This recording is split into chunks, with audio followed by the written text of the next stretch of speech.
अस्सलाम वालेकुम नाजरीन, उम्मीद है आपको हमारी वीडियोस पसंद आती होंगी। बर वक्त वीडियोस देखने के लिए सब्सक्रिप्शन के बटन को प्रेस करें और बेल आइकन को दबाना मत भूलें। आइए चलते हैं अपने बकिया हिस्से की तरफ। ये जहरीले तीर किसी तरफ से भी अचानक हमारी गर्दन में या बाजू में पीठ में चुभकर हमें इसी लम्हे मौत की नींद सुला सकते थे। यही वजह थी कि शेरबाज को भी मैंने संभाले हुए था और खुद भी हर दूसरे तीसरे कदम पर रुककर माहौल का गहरी निगाहों से जायजा ले लेता था। सुनने की कोशिश करता था कि जंगल के दरख्तों झाड़ियों में से किसी कोई गैर मानूसी आवाज तो नहीं आ रही। हमें रास्ते में दलदल के दो कते और मिले, जिनकी दलदल तारकोल की तरह ऊपर नीचे हो रही थी। ये दलदल सांस लेती थी। एक मगरमच्छों वाला खूनी तालाब भी हमारे रास्ते में आया। जब शाम का अंधेरा गहरा हो गया तो हमने किसी जगह महफूज ठिकाना बनाकर रात बसर करने का इरादा किया। जमीन पर सोना बेहद खतरनाक था। हम किसी दरख्त पर चढ़कर ही रात गुजार सकते थे। दरख्त ऐसे थे कि कांटेदार जंगली बेलों से ढके हुए थे। इनमें ऐसी जंगली बेलें भी थी जिनकी शाखों से जिस्म लग जाए तो जिस्म पर खारिश शुरू हो जाती थी। मुझे इन जंगली बेलों का भी खतरा था, जो आदमखोर बेलें कहलाती हैं और आदमी के जिस्म से चिमट कर इसके जिस्म को अपने सैकड़ों कांटे चबोकर इसका सारा खून पी जाती हैं। गर्मी और हब्स भी था। माहौल पर तारीकी छाई हुई थी। रात आ गई थी। शेरबाज एक जगह बैठ गया, मैं भी इसके पास ही बैठ गया। हम बूट उतार कर अपने पाँव खुद ही दबाने लगे। शेरबाज खान ने आहिस्ता से कहा, कुछ खा पी लेते हैं, इसके बाद यहीं किसी दरख्त पर चढ़कर रात गुजार लेंगे। मैंने थैला खोला। मीठे पराठे तो खत्म हो चुके थे। बिस्किटों का डब्बा खोलकर मैंने दरमियान में रख दिया। थर्मस में पानी ही था। इसका मतलब था कि हमारा डिनर सिर्फ खुश्क बिस्किटों और सादा पानी पर मुश्तमिल था। हमने 10-12 बिस्किट खाए, एक एक पानी पिया और उठकर आसपास के दरख्तों का जायजा लेने लगे। एक दरख्त पर जंगली बेल सिर्फ नीचे की शाखों तक चढ़ी हुई थी। इसके ऊपर की शाखें खाली थी। मैंने शेरबाज को वो दरख्त दिखाया। इसने आहिस्ते से कहा, ठीक है। हम कोशिश करके एक दूसरे के पीछे दरख्त पर चढ़ गए और जमीन से कोई 15-20 फुट की बुलंदी पर दरख्त की घनी और मोटी मोटी शाखों में टेक लगाकर बैठ गए। दरख्तों में हम बिस्तर तो नहीं बिछा सकते थे। हमें इस तरह से टेक लगाकर कभी जागकर कभी सोकर रात गुजारनी थी। जर्द और सुर्ख चूंटियों का खतरा था, मगर खुदा का बड़ा करम हुआ कि वहां सतपड़ा के जंगलों वाली सुर्ख और जर्द चूंटियां नहीं थी।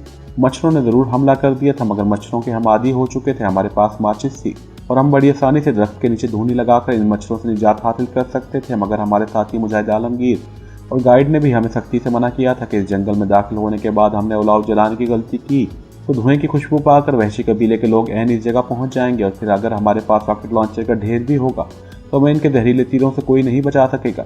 चुनाचे हमने नीचे या दरख्त से थोड़ा ऊपर परे हटकर भी आग नहीं जलाई। हम आपस में सरगोशियों में बात कर सकते थे। इससे पहले तो हमें एक उलझन होती थी।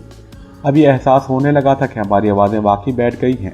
अब हम ऊंची आवाज़ में कभी नहीं बोल सकेंगे। खांसी आती तो हम टांगों में सर दबाकर मुंह के आगे हाथ रखकर थोड़ी थोड़ी खांसी खांस लेते। शेरबाज खान का मुझसे ज़्यादा बुरा हाल था। इसने दिल से वहशी कबीले वालों के जानलेवा खतरात को कबूल नहीं किया था, मगर इसे मेरी तरफ से ये सब कुछ करना पड़ रहा था। सख्त पेजोताप खाता और किसी वक्त मेरी सख्त हिदायत के बावजूद जरा सी ऊंची आवाज़ निकाल लेता था। एक दो बार मैंने भी जरा सी ऊंची आवाज़ निकाली, जाहिर किया कि मैं भूल गया था। हकीकत में मैं ये मालूम करना चाहता था कि कहीं वाकई मेरी आवाज़ तो नहीं जाती रही।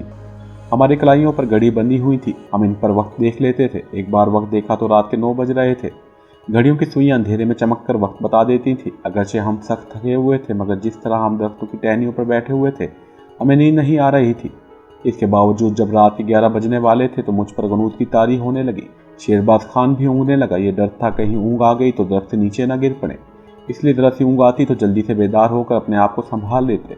शॉर्ट गनें हमने ऊपर वाली शाख पर लटका दी थी। बिस्किटें, थर्मस, बोतल और 10 बमों वाला थैला भी हमने वहीं एक टहनी से लटका दिया था। हमारे पास कोई रस्सी नहीं थी, वरना अगर हम रस्सी से अपने आप को टहनी से बांध लेते तो नीचे गिरने का खतरा कम हो सकता था।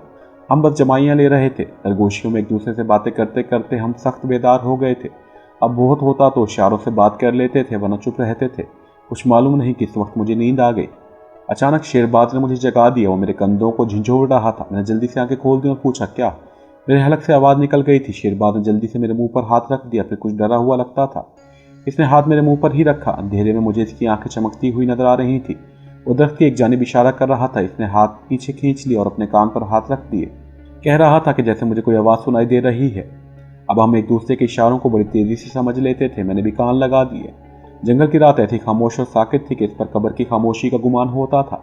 हैरानी की बात थी कि हमने इस जंगल में अभी तक किसी परिंदे जानवर यानी हाथी, रीछ, गीदड़ या चीते वगैरह की आवाज़ नहीं सुनी थी। खुदा जाने ये किस किस्म का असीबी जंगल था। मैं भी चुप था, शेरबाज खान भी चुप था, जंगल की असीबी रात भी चुप थी। एक मच्छर पी पी करता मेरे कान के पास आकर चक्कर लगाने लगा। मैंने हाथ से इसे झटक दिया। एन इसी वक्त मुझे जंगल में एक आवाज़ सुनाई दी। यह आवाज़ किसी औरत की थी और एक लंबी दर्दनाक घुटी घुटी चीख की तरह थी, जैसे कि औरत को अजियत दी जा रही हो, इसका गला दबाया जा रहा हो। और इसके हलक से बेख्तियार चीख निकल गई हो। यह आवाज़ इसी औरत की ज़िंदगी की आखिरी आवाज़ लग रही थी। चीख जंगल की फना आलूद साख्त रात की तारीकी सन्नाटे में गूंज कर गायब हो गई। आवाज़ इतनी डरावनी और लर्ज़ाखेज़ थी कि मेरे बदन के रोंगटे खड़े हो गए। शेरबाज खान ने जल्दी से शॉटगन टहनी पर से उतार कर पकड़ ली थी। मैंने इसका हाथ पकड़ लिया और सरगोशी में कहा, फायर न करना। इसने मेरा हाथ परे कर दिया और सरगोशी में बोला, दुश्मन को शायद हमारा पता चल गया है। मैंने सरगोशी में ही कहा, जो कुछ भी है फायर न करना अभी। इसने भी जंगल की खामोशी पर कान लगा दी। मैं भी हमतन गोश हो गया। जंगल पर एक बार फिर सन्नाटा छा गया था। शेरबाज खान ने मेरे कान के करीब मुँह लाकर कहा, मुझे वक्फे वक्फे से 2 बार ये आवाज़ सुनाई दी थी। ये किसी वहशी औरत की आवाज़ थी। मैंने उंगली होंठों पर रखकर शेरबाज खान को खामोश रहने का इशारा किया और सोचने लगा कि ये किस औरत की आवाज़ हो सकती है। मुझे यकीन था ये किसी वहशी कबीले की औरत की आवाज़ नहीं हो सकती। इस वहशी जंगली कबीले के बारे में जो बातें सुन रखी थी, इनकी रोशनियों में वहाँ कोई ऐसी औरत जिंदा नहीं रह सकती थी। आलमगीर ने हमें यह भी बताया था कि इस कबीले में कोई आदमी या औरत अगर बीमार हो जाए तो इसकी कोई तीमारदारी नहीं करता। वो मर्द या औरत खुद ही कबीले से निकलकर जंगल में फरार हो जाती है। कबीले के वहशी लोग इसका पीछा करते हैं और इसे जहरीले तीरों से मार डालते हैं। अगर ये जंगली कबीले की कोई भागी हुई औरत या बीमार होती तो कभी आवाज़ न निकालती। अगर आवाज़ निकालती तो कबीले वाले जंगली इसे अभी तक ख़त्म कर चुके होते। तो क्या ये किसी चुड़ैल की आवाज़ थी? चुड़ैलों और जिनों भूतों का मैं इस वक्त भी कायल था और अब भी मानता हूँ कि चुड़ैल और जिन दुनिया में मौजूद होते हैं। मैं भी 1-2 बार कब्रस्तान में रात के वक्त चुड़ैल को देख चुका था। इसने मुझसे कोई बात नहीं की थी और हंसकर गायब हो गई थी। ये भी मुमकिन है कि वो चुड़ैल ना हो, कोई दीवानी औरत हो जो रात को कब्रस्तान में फिरती रहती हो। बहरहाल ये बात इस खामोश और साख जंगल में हमारे लिए एक मुअम्मा बन गई थी, क्योंकि हमने अभी तक इस जंगल में किसी परिंदे तक की आवाज़ नहीं सुनी थी। जब 6 से 8 मिनट गुजर गए और चीख जंगल की फिजा में बुलंद हुई तो मैंने शेरबाज के कान में कहा, यह दुश्मन औरत की आवाज़ नहीं थी। मेरा ख्याल है कोई दीवानी जंगली औरत है जो यहाँ से निकल गई है। आखिर इन जंगली लोगों में भी तो दीवाने होते होंगे। शेरबाज खान ने शॉटगन सीने से लगा ली और दरख्त की पिछली टहनी से टेक लगाते हुए आहिस्ता से बोला, हमें सुबह जितनी जल्दी हो सके एक्शन करके नूरबानों को पता चला लेना चाहिए। ज़्यादा देर इस जंगल में रहे तो हम भी पागल हो जाएंगे। मैंने शेरबाज के मुंह पर अपनी उंगली रखते हुए धीमी सरगोशी में कहा, ओके ओके, अब खामोश रहो प्लीज़। इस वक्त रात के 1:45 बज चुके थे। इसके बाद हम में से किसी को नींद न आई। हम जागते रहे और बाकी रात जाग कर ही गुजार दी। मैंने आज तक वस्ती और मगरबी और जनूबी भारत के जो जंगल देखे थे, इनमें सुबह होती तो दरख्तों पर परिंदे मीठी बोलियां बोलते थे। चिड़ियों की चहकार से जंगल गूंज उठता था, मगर यह ऐसा मनहूस और मुर्दा जंगल था कि जंगल में जब सुबह की रोशनी फैलती तो एक भी परिंदे, एक भी चिड़िया की चहकार सुनाई न दी। जंगल पर भी वैसा ही सन्नाटा तारी रहा जैसा कि रात के वक्त तारी था। आसमान पर चूंकि बादल थे इसलिए धूप नहीं निकली थी, सिर्फ दिन की रोशनी दरख्तों के नीचे फैल गई थी। हमने गौर से नीचे देखा, नीचे कोई दरिंदा वगैरह नहीं था। हम दरख्त से नीचे उतर आए। हमारे जिस्म अकड़ गए थे। हम नीचे उतरते ही घास पर लेट कर और टांगे फैला दी। सारी रात हमने टांगे सीने से लगा कर रखी हुई थी। इस वक्त टांगे फैलाएं तो इससे बड़ा सुकून और लज्जत मिली। वहीं हमने थैले में से बिस्किट निकाल कर खाए, थर्मस में से एक छोटा कप पानी निकाल कर पिया। हमारी प्यास और भूख पूरी तरह इससे खत्म नहीं होती थी। कल से हम सिर्फ बिस्किटों और पानी पर गुजारा कर रहे थे। दिन की रोशनी इस घने जंगल में ज़्यादा रोशन नहीं थी। दरख्तों, झाड़ियों और जंगली बेलों की वजह से वहाँ इतना झाड़ झंकार था कि दिन की रोशनी फीकी फीकी लगती थी। हमें जो बात करनी होती थी वो एक दूसरे के कान के पास मुंह लाकर करते थे। हमें अब इसकी आदत पड़ती जा रही थी। मैं कोई बात करने के लिए जरा मुंह शेरबाज की तरफ करता तो जल्दी से अपना कान मेरे करीब कर लेता। शेरबाज कहने लगा, तुम्हारे ख्याल में हमें किस तरफ जाना चाहिए? खरगोशियों में बात करने की वजह से हम एक दूसरे से बड़ी मुख्तसर बात करते थे, ज़्यादा लंबी बात नहीं करते थे।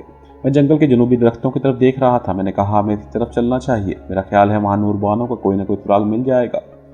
शेरबाज ने सरगोशी में कहा, अभी तक किसी जंगली की झोंपड़ी भी नजर नहीं आई। खुदा जाने ये किस किस्म की मखलूक है। मैं आहिस्ता से उठ खड़ा हुआ। शेरबाज भी उठा। हमने अपने अपनी शॉटगन कंधे से लटकाए। थैला बिल्कुल हल्का हो गया। थर्मस का पानी भी मुश्किल 1-2 कप ही रह गया था। बिस्किट अलबत्ता काफ़ी थे जो हमारे लिए बेकार थे।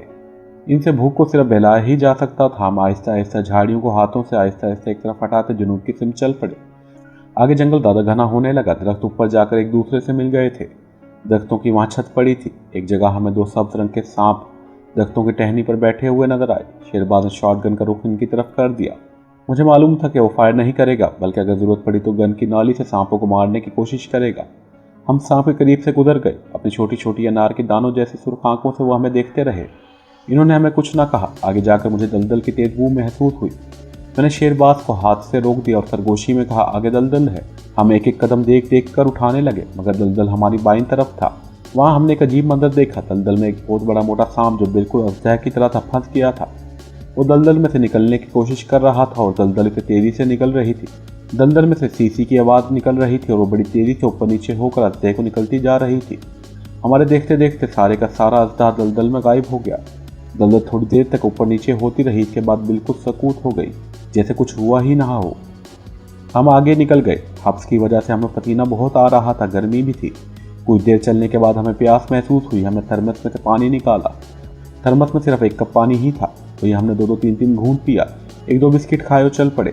हम साथ साथ खड़े दरख्तों और घनी झाड़ियों में से गुजर रहे थे। यहाँ घास और झाड़ियाँ गीली थी, जिनके साथ लगकर गुजरने से सरसराहट की आवाज़ भी पैदा नहीं होती थी। जंगल की फिजा वैसी ही सुनसान थी जैसी रात के वक्त थी। किसी दरख्त पर से नन्ही सी चिड़िया की आवाज़ भी नहीं आ रही थी। जंगल का सुकून जैसे सांस लेता महसूस होता था। हम जरा आगे गए तो हमारे कदम एकदम अपने आप रुक गए। मैंने शेरबाज की तरफ देखा, वो पहले ही मेरी तरफ देख रहा था।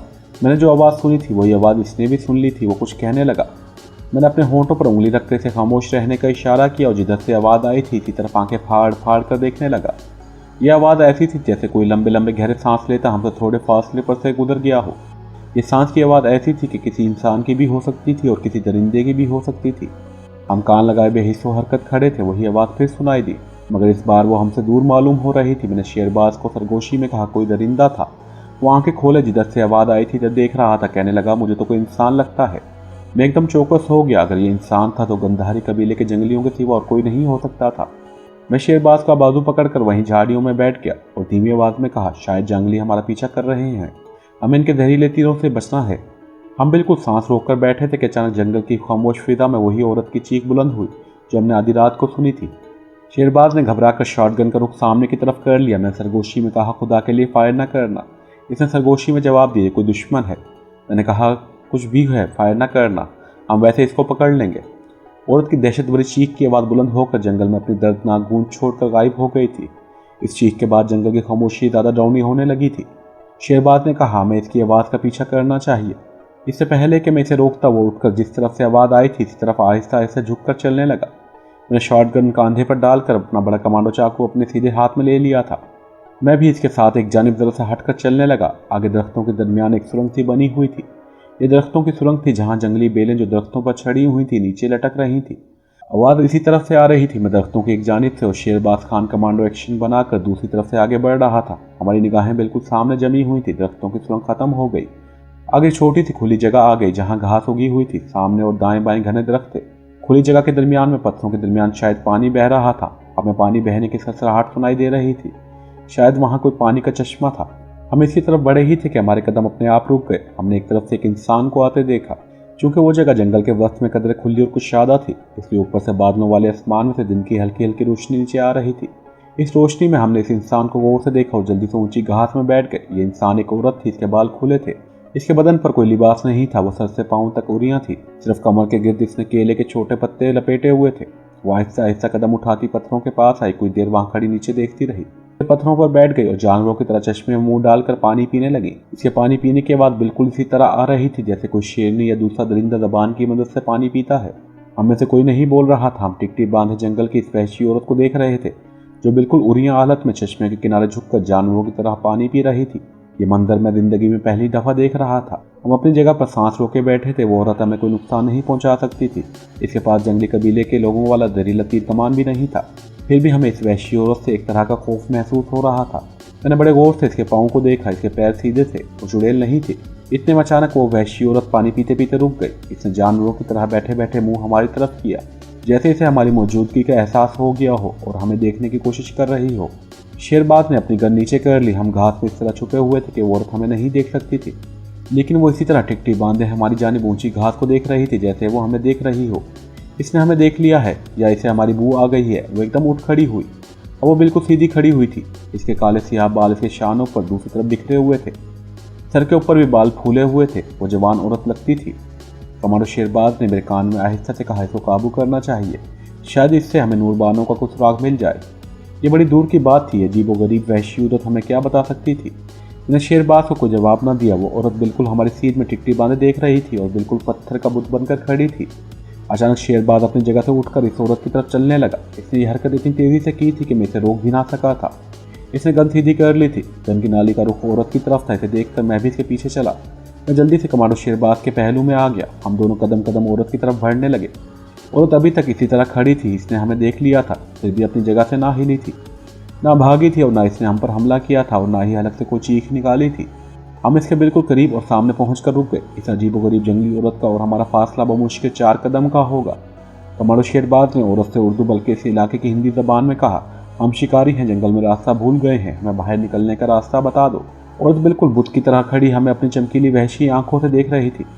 फिर अचानक इसने दोनों बाजू ऊपर उठाए और उसके हलक से वही डरावनी चीख बुलंद हुई जैसे हमने रात को भी सुना था और थोड़ी देर पहले भी सुनी थी। इस चीख की आवाज़ पर मैं अपनी जगह से हिल गया। शेरबाज पर इसका कोई असर नहीं हुआ था। वो इसी तरह गन का रुख औरत की तरफ किए खड़ा रहा और बोला, तुम कौन हो? यहाँ के जंगली कबीले वाले लोग कहाँ रहते हैं? क्या तुमने यहाँ एक बाहर की औरत को देखा है? ये इसकी तस्वीर है। मैं शेरबाज खान की अकल पर हैरान हो रहा था कि इस जंगली औरत से ऐसी बातें कर रहा है जैसे वो शहर की पढ़ी लिखी औरत हो। अभी तक हमें यह भी पता नहीं था कि वो हमारी ज़बान समझ भी रही है या नहीं। शेरबाज खान ने मजीद बेवकूफ़ी या जुर्रत से काम लेते हुए जेब से नूर बानो की पासपोर्ट साइज तस्वीर निकाल कर औरत के आगे कर दी। यह हमारी बहन है। हमें मालूम हुआ है कि इसे यहाँ के गंधारी कबाइल ने कैद कर रखा है और वो इसकी कुर्बानी देने वाले हैं। क्या इस औरत को तुमने देखा है? औरत ने शेरबाज खान की तरफ से आंखें हटा ली और नूर बानो की तस्वीर पर टिकटी बांध कर देखने लगी। मैं बड़ा हैरान हुआ। शेरबाज खान की ब्लफ चाल कामयाब हो रही थी। शेरबाज की हिम्मत बढ़ गई। वो एक दो कदम और चलकर जंगली औरत के करीब हो गया और नूर बानो की तस्वीर औरत की आंखों के बिल्कुल सामने कर दी और कहा, क्या तुमने इस औरत को यहाँ देखा है? और यह जंगली औरत अपनी दाईं जानिब हाथ उठाकर इशारा करने लगी। इसके हलक से चीख बुलंद हुई और वो जिन दरख्तों की तरफ से आई थी इन्हीं दरख्तों की तरफ भाग गई। इसके जाने के बाद कमांडर शेरबाज इसी पोजीशन में गन उठाए खड़ा रहा और मेरी तरफ देखकर बोला, तुम जरूर मुझे अहमक समझ रहे होगे, लेकिन मेरी हमाकत ने काम कर दिखाया है। इस औरत ने नूर बानो की तस्वीर को देखकर दाईं जानिब इशारा किया है। इसका मतलब है कि नूर बानो जंगल में इस तरफ कहीं कैद है। शेरबाज सरगोशी के बजाय अपनी पूरी और नेचुरल आवाज़ में बोल रहा था। मैंने इसे सरगोशी में डांट कर कहा, पागल हो गए हो शेरबाज, आहिस्ता बोलो, सरगोशी में बोलो। वो अपनी असली आवाज़ में बोला, यह औरत इतनी ऊंची आवाज़ में चीख मारती है। मैं इससे ऊंची आवाज़ में बातें करता रहा था। यहाँ कोई वैसी जंगली नहीं आया। अब हम सरगोशी में बातें नहीं करेंगे, खुलकर बात करेंगे। मैंने इसे सख्ती से सरगोशी में कहा, अगर तुम ऐसा करोगे तो मैं भी तुमसे अलग हो जाऊंगा। आलमगीर और गाइड इस जंगल को हम दोनों से ज़्यादा बेहतर जानते हैं। इन्होंने हमें जो हिदायत दी हैं हम इन पर पूरी तरह से अमल करेंगे ताकि किसी मुसीबत में गिरफ्तार न हो जाएं। कमांडर शेरबाज ने गन नीचे कर ली और बोला, ओके ओके माय लीडर। मैंने सरगोशी में कहा, धीमी आवाज़ में बोलो। शेरबाज ने धीमी आवाज़ में कहा, ओके ओके चलो। जिस तरफ से इस औरत ने नूर बानो की तस्वीर देखकर इशारा किया था इस तरफ हम चल पड़े। मुझे यकीन है कि जंगली लोगों ने नूर बानो को इसी तरफ जंगल में कहीं कैद कर रखा है। इसकी बात माकूल थी। इस जंगली औरत को नूर बानो की तस्वीर देखकर जंगल में दाएं जानिब इशारा करते मैं देख चुका था। मुझे यकीन हो गया था कि हम अपने टारगेट पर पहुंच गए हैं। मैंने शेरबाज से कहा, मगर पहले पानी पीते हैं। हम आगे बढ़कर चश्मे पर गए। एक छोटा सा चश्मा था जंगल में ऊपर, कहीं से ज़मीन के अंदर ही अंदर से पानी आ रहा था। हमने पानी पिया, मुंह हाथ धोया और जंगल में इसी तरफ चल पड़े जिस तरफ इस वैशी औरत ने इशारा किया था। एक लम्हे के लिए मुझे ख्याल आया कि कहीं इस औरत ने हमें धोखा ना दे दिया हो, कहीं वो हमें वैशी जंगलियों के चंगुल में ना फंसाना चाहती हो, कहीं ऐसा ना हो कि इन जंगली कबीले वालों की कोई औरत हो और हमें इनके हाथों पकड़वाना चाहती हो ताकि वो अपने देवता पर हमें भी कुर्बान कर सके। फिर ख्याल आया कि इस औरत को ऐसा करने की क्या ज़रूरत थी, और अगर इस किस्म की कोई बात होगी भी तो हमारे पास काफ़ी असला है, हम जंगलियों का मुकाबला कर सकेंगे। सिर्फ इनके जहरीले तीरों से ही खुद को बचाना होगा। हम घात लगाकर इनका मुकाबला कर सकेंगे, क्योंकि नूर बानो को इनकी कैद से निकालना ज़रूरी था। यही हमारा मिशन था और हम कमांडो थे। कमांडो कभी अपने मिशन से नाकाम नहीं लौटता, या तो अपने मिशन में कामयाब होता है या वहीं शहीद हो जाता है। नामुमकिन का लफ्ज़ उसकी डिक्शनरी में कभी नहीं होता। अब मैं दिल ही दिल में सिर्फ एक ही दुआ अपने अल्लाह से मांग रहा था कि आलमगीर की रिपोर्ट दुरुस्त निकले और नूर बानो इन जंगलियों की कैद में ही हो। यह बात हमारे लिए बड़ी इत्मीनान बख्श थी कि अभी तक इस जंगल में रहने वाले वहशी कबीले के लोगों को हमारी खबर नहीं हुई थी। अभी तक हम पर किसी ने भी हमला नहीं किया था, ना ही हमें इनमें से किसी की सूरत नजर आई थी। मुझे यकीन था कि यह हमारी एहतियात और आलमगीर और गाइड की हिदायत पर सख्ती से अमल करने का नतीजा था। हमने अभी तक किसी झाड़ी को नहीं छेड़ा था, किसी दर्द की टहनी को नहीं तोड़ा था और ऊंची आवाज़ में बात भी नहीं की थी। हमारे शेरबाज खान ने एक दो बार ऊंची आवाज़ में बोलने की कोशिश की थी, जिस पर मैंने इसे सख्ती से डांट दिया था। इस वक्त हम वैशी कबाइल के हलाकत खेज जंगल के वक्त में से गुजर रहे थे। कहीं घने दरख्तों के झुंड आ जाते थे, कहीं दलदल आ जाती थी, कहीं गंदे सब्ज काई वाले तालाब आ जाते थे जिनके किनारे पर बैठे बच्चे कलादमखोर मगरमच्छ हमारी तरफ देखकर अपना मुंह खोलकर फंकार जैसी आवाज़ें निकालते थे। हम तेजी से आगे निकल जाते थे। दोपहर हो गई, हमें भूख लग रही थी, प्यास भी लग रही थी। हमने एक जगह बैठकर बिस्किट खाए। पानी हमारे पास नहीं था। हम इधर उधर पानी की तलाश करने लगे। एक तरफ पहाड़ी के पत्थरों में से पानी बह रहा था। यहाँ जंगली केलों और बेरियों के दरख्त भी थे। हमने पानी भी पिया, मुंह हाथ धोया, बेर और केले तोड़कर भी खाए। कुछ केले और बेर तोड़कर अपने थैले में रख लिए। शेरबाज कहने लगा, वो अपनी असली आवाज़ में बोल रहा था। मैं जल्दी से इसको मना किया कि ऊंची आवाज़ में ना बोलो। शेरबाज ने बेदारी से सर को झटक दिया, फिर धीमी आवाज़ में बोला, लगता है यहाँ ना कोई वहशी कबीला रहता है और ना नूर बानो कहीं है। आलमगीर की रिपोर्ट गलत थी। हमने बगैर सोचे समझे अपने आप को खतरे में डाल दिया है। इस किस्म के शक व शोबे मेरे दिल में पैदा हो रहे थे, मगर शेरबाज की तरफ से मैं मायूस नहीं हुआ था। एक उम्मीद ज़रूर बाकी थी कि आलमगीर के जासूस इस किस्म की गलत रिपोर्ट नहीं दे सकते। वो एक मुद्दत से इस इलाके में रह रहा है और इसके आदमी इन जंगलों और इनमें रहने वाले जंगली लोगों से पूरी तरह वाकिफ हैं। मैंने शेरबाज से कहा, ऐसा नहीं हो सकता शेरबाज, आलमगीर तो तुम्हारे कहने के मुताबिक काबिल पार आदमी है, वो हमें गलत रिपोर्ट क्यों देने लगेगा। शेरबाज ने सर को नफ़ी में हिलाया। वो कुछ कहने लगा था कि सुन की आवाज़ आई और कोई चीज़ हमारे सरों के ऊपर से होकर गुजर गई। हम कमांडो थे, इस किस्म के खतरात को फ़ौरन समझ जाते थे और अपना बचाव करना भी जानते थे। हम फ़ौरन समझ गए कि एक जहरीला तीर था जो गंधारी कबीले के किसी जंगली ने हमें देखकर हम पर छोड़ा था। जैसे ही सुन की आवाज़ आई हम फ़ौरन नीचे झुक गए और झाड़ियों में ऊंधे लेट कर कोहनियों के बल आगे खिसकने लगे ताकि जिस मकाम पर जंगली हमें देख चुका है इस जगह से आगे निकल जाए। हम मगरमच्छों की तरह तेज़ तेज़ रेंगते हुए बाईं जानिब से चट्टानों के पास आकर एक दूसरी जानिब हो गए। हमने अपनी शॉटगन अपने हाथों में पकड़ ली थी और चट्टान की ओट में पोजीशन लेकर बैठ गए थे। हम इन झाड़ियों की तरफ देख रहे थे जहाँ से हम पर जहरीला तीर छोड़ा गया था। इस तरफ खामोशी थी, किसी झाड़ी में कोई नकलो हरकत नहीं हो रही थी। अचानक मैंने एक झाड़ी को नीचे होते देखा। यह झाड़ी 4-5 फुट ऊंची थी। झाड़ी एक दफ़ा नीचे झुककर दोबारा ऊंची हो गई थी। हम दोनों ने यह नकलो हरकत नोट कर ली थी। इस वक्त हम पूरे कमांडो बन गए थे। मैंने शॉटगन की नाली पर उंगली 2 बार रखकर शेरबाज को खास इशारा किया। इसका मतलब था कि फायर सिर्फ इसी हालत में करना जब दुश्मन बहुत करीब आ जाए और इसे भागने का मौका न मिल सके। शेरबाज ने इस बात में सर हिलाया। वो समझ गया था। हमारी नज़रें झाड़ियों पर लगी हुई थी।